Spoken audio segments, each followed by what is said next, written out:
Hello বন্ধুরা, সবাইকে স্বাগত জানাই স্টাডি সাকসেস কোচিং সেন্টারে। বন্ধুরা, তোমরা যারা ডব্লিউবিপিএসসির ক্লার্কশিপের এক্সাম দিয়েছো, যে 4টা শিফটে টোটাল এক্সামটা হয়েছিল, সেই 4টা শিফটের লাস্ট যে শিফটটা ছিল, শিফট নাম্বার 4, 17/11/2024 সেকেন্ড শিফট, যেটা 17/11 হয়েছিল সেকেন্ড শিফটে সেই কোশ্চেন, সেই শিফটের যে কোশ্চেনগুলো হয়েছিল তার যে 40খানা জিকে কোশ্চেন ছিল, সেই জিকে কোশ্চেন আমরা সম্পূর্ণ অফিসিয়াল কোশ্চেন কিন্তু অলরেডি পেয়ে গেছি। প্রত্যেকটা শিফটের 4খানা শিফটেরই কোশ্চেন কিন্তু ইতিমধ্যে দিয়ে দিয়েছি, সেটা আমরা আমাদের টেলিগ্রামে দিয়ে দিয়েছি। তো সেই 4খানা শিফটের কোশ্চেনের মধ্যে 4 নম্বর যে শিফটটা ছিল তার যে 40খানা কোশ্চেন, সেই 40খানা কোশ্চেনের একদম সঠিক অ্যান্সার তোমাদের জন্য নিয়ে চলে এসেছি। তো তোমরা দেখে নাও, তোমরা যারা এক্সাম দিয়েছিলে, তোমাদের যাদের 4 নম্বর শিফটে এক্সাম ছিল, তোমাদের প্রত্যেকটা প্রশ্নের সঙ্গে উত্তরগুলো মিলিয়ে নাও, মিলিয়ে দেখে নাও তোমরা কতটা কি ঠিক করতে পেরেছো। সেই হিসাবে তোমরা কিন্তু তোমাদের পরবর্তী যদি স্কোর ভালো থাকে তাহলে অবশ্যই তোমরা কিন্তু সেকেন্ড এক্সামের জন্য কিন্তু প্রিপারেশান নিতে পারো। ঠিক আছে, তো এখন চলো দেখে নিই প্রথম কোশ্চেনটা কী ছিল। ভারতীয় সংবিধানে কোন ধারায় রাষ্ট্রপতির শাসন ভারতের যে কোনো রাজ্যে জারি করা যায়? ভারতীয় সংবিধানের কোন ধারায় রাষ্ট্রপতির শাসন ভারতের যে কোনো রাজ্যে জারি করা যায়? এই কোশ্চেনটা সঠিক অ্যান্সার হয়ে যাবে অপশন নাম্বার ডি, 356 নম্বর ধারা। তারপরে 2 নম্বর কোশ্চেন এটা ছিল, কোন বছর ন্যাটো গঠিত হয়েছিল? ন্যাটো এটা গঠিত হয়েছিল 1949 সালে, 1949 সালে। 3 নম্বর দেখো, গান্ধী সাগর বন্যপ্রাণী অভয়ারণ্য যে কারণে বিখ্যাত?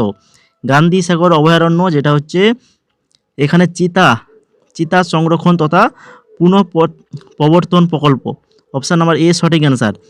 এই গান্ধী সাগর অভয়ারণ্য যেটা রয়েছে মধ্যপ্রদেশ, যেহেতু আমরা জিকে অ্যান্সারগুলো করছি তো এগুলো তোমরা জেনে রাখো, তোমাদের পরবর্তী এক্সামে কিন্তু এগুলো কাজে লেগে যাবে। 4 নম্বর দেখো, ফার্সি শব্দ সাহমাত অর্থাৎ চেকমেট, এই চেকমেটের অর্থটা কি? চেকমেটের অর্থ হচ্ছে রাজা মারা গেছেন, রাজা অসহায় বা রাজা মারা গে, যেটি সমগোত্রীয় নয়, 3টির থেকে পৃথক, সেটি আমাদের চিহ্নিত করতে হবে। তো নীল আর্মস্ট্রং, ইউরি গ্যাগারিন এবং সুনিতা উইলিয়ামস এটা হচ্ছে সবাই হচ্ছে মহাকাশচারী, কিন্তু এডমন্ড হিলারি যিনি একজন পর্বতারোহী। 7 নম্বর দেখো, কোন দেশ লিম্ফ্যাটিক ফাইলেরিয়াসিসের জন্য দেশব্যাপী মাস ড্রাগ অ্যাডমিনিস্ট্রেশন অর্থাৎ MDA উদ্যোগ চালু করেছে? তো এটা হয়ে যাবে অপশান নাম্বার সি, ভারত, আমাদের ভারত চালু করেছে। বরাকর কোন নদীর উপনদী? বরাকর হচ্ছে দামোদর নদীর উপনদী। এশিয়ান সার্ফিং চ্যাম্পিয়নশিপ 2023 কোন দেশ আয়োজন করেছিল? এশিয়ান সার্ফিং চ্যাম্পিয়নশিপ 2023 আয়োজন করেছিল মালদ্বীপ। আয়ুর্বেদ দিবস 2023 এর থিম কী ছিল? আয়ুর্বেদ দিবস 2023 এর থিম ছিল হচ্ছে এক স্বাস্থ্যের জন্য আয়ুর্বেদ, এক স্বাস্থ্যের জন্য আয়ুর্বেদ। যখন একটি বাস এক জায়গায় প্রতীক্ষারত অবস্থা থেকে হঠাৎ চলতে শুরু করে, তখন সেই বাসের যাত্রীরা মুহূর্তের জন্য পিছন দিকে হেলে যায়। এটি কোন বৈজ্ঞানিকের সূত্রের উদাহরণ? তো এটা হচ্ছে নিউটনের প্রথম সূত্র। তোমরা জানো যে এটা হচ্ছে স্থিতিজাড্যের কারণে কিন্তু এই ঘটনাটা ঘটে থাকে। তো সেই জাড্যের ধারণাগুলো কোথা থেকে পাওয়া যায়? না, নিউটনের প্রথম সূত্রে পাওয়া যায়। তারপরে দেখো, এরিক জে হবসমের লেখা বইটি কোনটা? এই অপশান নাম্বার সিতে যেটা রয়েছে, দ্য এজ অফ রিভলিউশন 1789 থেকে 1884 খ্রিস্টাব্দে। এই যে বইটা, এটাই হচ্ছে এরিক জে হবসনের লেখা। বাকি যে বইগুলো রয়েছে সেগুলো দেখে নাও, পরবর্তীতে কাজে লেগে যাবে। প্রাইভ অ্যান্ড প্রেজুডিস জেন অস্টেন রচিত একটি উপন্যাস। গ্রেট এক্সপেকটেশনস এটা হচ্ছে একটা ইংরেজি উপন্যাস যেটা চার্লস ডিকেন্সের লেখা। আর হচ্ছে crime and punishment Fyodor Dostoevsky কর্তৃক রুশ ভাষায় রচিত 1866 সালে প্রকাশিত একটি উপন্যাস। তারপর দেখো 13 নম্বর, an era of darkness the British empire in India. এই বইটি লিখেছেন কে? না, এটা হচ্ছে শশী থারুরের লেখা বই। তারপরে ব্রহ্মপুত্র নদের একটি উপনদী, ব্রহ্মপুত্র নদের উপনদী কি? না হচ্ছে যে মানস নদী, যেটা হচ্ছে ব্রহ্মপুত্র নদের উপনদী। অলিম্পিকের জন্য যোগ্যতা অর্জনকারী প্রথম ভারতীয় মহিলা জিমন্যাস্ট তিনি হচ্ছেন দীপা কর্মকার। 18তম লোকসভার স্পিকার হিসাবে কে পুনর্নির্বাচিত হয়েছেন? 18তম লোকসভার পুনর্নির্বাচিত হয়েছেন ওম বিড়লা। তারপরে children's film society of India প্রতিষ্ঠিত হয়। Children's film society of India এটা প্রতিষ্ঠিত হয় 1955 সালে। 1955 সালে কোন দেশ 50তম G7 শীর্ষ সম্মেলন 2024 আয়োজন করেছিল? এটা করেছিল ইটালি। ইটালি করেছিল। বায়ুমণ্ডলের চাপ মাপার বৈজ্ঞানিক যন্ত্রের নাম কি? বায়ুমণ্ডলের চাপ মাপার যন্ত্রের নাম হচ্ছে ব্যারোমিটার।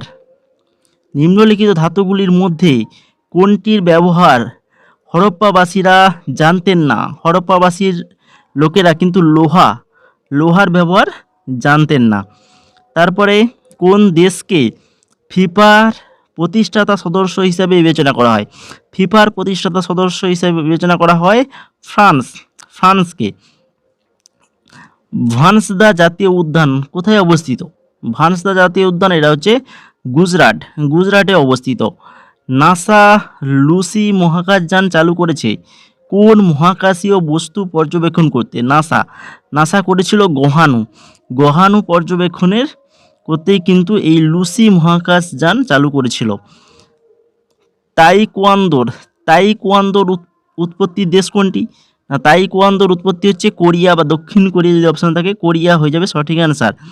তারপরে দেখো হর্নবিল উৎসব পালিত হয় কোন রাজ্যে?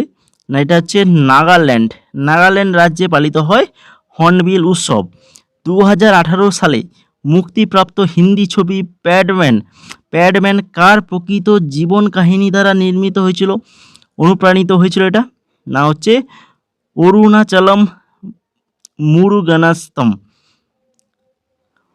অরুণাচলম মুরুগানাস্তমের জীবনী কাহিনী দ্বারাই কিন্তু অনুপ্রাণিত হয়েছিল এই প্যাডম্যান ছবিটি। তারপরে কলমকারী চিত্রকলা যেটা হচ্ছে দক্ষিণ ভারতের হাতে আঁকা সুতি বস্ত্র। তারপরে কোন দেশের সশস্ত্র বাহিনী সম্প্রতি অসাধারণ পারফরম্যান্সের জন্য গোল্ডেন আউল পুরস্কার ভূষিত হয়েছেন? গোল্ডেন আউল পুরস্কারে ভূষিত হয়েছেন আমাদের ভারতের সশস্ত্র বাহিনী। কে আন্তর্জাতিক বুকার প্রাইজ 2024 লাভ করেছেন? আন্তর্জাতিক বুকার প্রাইজ 2024 পেয়েছেন কে? মিস জেনি এরফেনবেক পেয়েছেন। তারপরে একটি আলোক তড়িৎ ক্রিয়ার প্রভাবে ব্যবহৃত ধাতু কার্য অপেক্ষকের এসআই একক। ধাতু কার্য অপেক্ষকের এসআই একক হচ্ছে জুল হয়ে যাবে সঠিক answer, joule. K Asiatic society of Bengal প্রতিষ্ঠা করেছে? এশিয়াটিক সোসাইটি অফ বেঙ্গল এটা প্রতিষ্ঠা করেছে স্যার উইলিয়াম জোন্স। মানবদেহের রক্তে পিএইচ এর মান কত? তো এক্সাক্ট যদি মান জিজ্ঞেস করা হয় তাহলে 7.4। ঠিক আছে, আমাদের মানবদেহে রক্তে পিএইচ এর মান হচ্ছে 7.4। তো এখানে অপশান অনুযায়ী তাহলে সঠিক অ্যান্সার হয়ে যাবে 6 থেকে 8, এই অপশানটা সঠিক হয়ে যাবে। নিম্নলিখিত কোন রাষ্ট্রের জাতিসংঘে নিরাপত্তা পরিষদে ভেটো ক্ষমতায় নেই? সেটা হচ্ছে কানাডা। নিরাপত্তা পরিষদের স্থায়ী সদস্য মোট 5টা, যার মধ্যে যুক্তরাষ্ট্র, যুক্তরাজ্য, ফ্রান্স, রাশিয়া আর হচ্ছে চীন। পিএটি এর পূর্ণরূপ বাংলাতে যদি বলা হয় তাহলে পশুদের নৈতিক চিকিৎসার জন্য মানুষ। ঠিক আছে, আর ইংলিশে যদি বলা হয় পিইটিএ তাহলে হয়ে যাবে পিপুল for the ethical treatment of animals. কোন বিজ্ঞানী সর্বপ্রথম গতিসূত্রের কথা বলেছেন? গতিসূত্রের কথা সর্বপ্রথম বলেছেন কে? না হচ্ছে আইজ্যাক নিউটন বলেছেন। অগ্নিমন্দির কিসের সাথে সম্পর্কিত? অগ্নিমন্দির তো এটা হচ্ছে জরথ্রুস্টিয়ান ধর্মমতের সাথে সম্পর্কিত। 37 নম্বর, নিম্নলিখিত কোন শাসক মহাবলীপুরমের রথ মন্দির নির্মাণ করেন? মহাবলীপুরমের রথ মন্দির যিনি, সেটা হচ্ছে দ্বিতীয় নরসিংহ বর্মন। যোগের মূল নিচের কোন বেদের স্তোত্রে পাওয়া যায়? যোগের মূল সেটা হচ্ছে ঋগ্বেদে পাওয়া যায়, ঋগ্বেদ। কোন রাষ্ট্র 2025-26 এই সময়কালের মেয়াদে সম্মিলিত জাতিপুঞ্জের নিরাপত্তা পরিষদের অস্থায়ী সদস্য হিসেবে নির্বাচিত হয়নি? 25-26-এ, যেটা হয়নি সেটা হচ্ছে শ্রীলঙ্কা হয়ে যাবে এখানে সঠিক অ্যান্সার। আর লাস্ট কোশ্চেন 40 নম্বর, ভারতের আমিনদিনিবি দ্বীপপুঞ্জ নিচের কোনটির জন্য সবচেয়ে বেশি পরিচিত?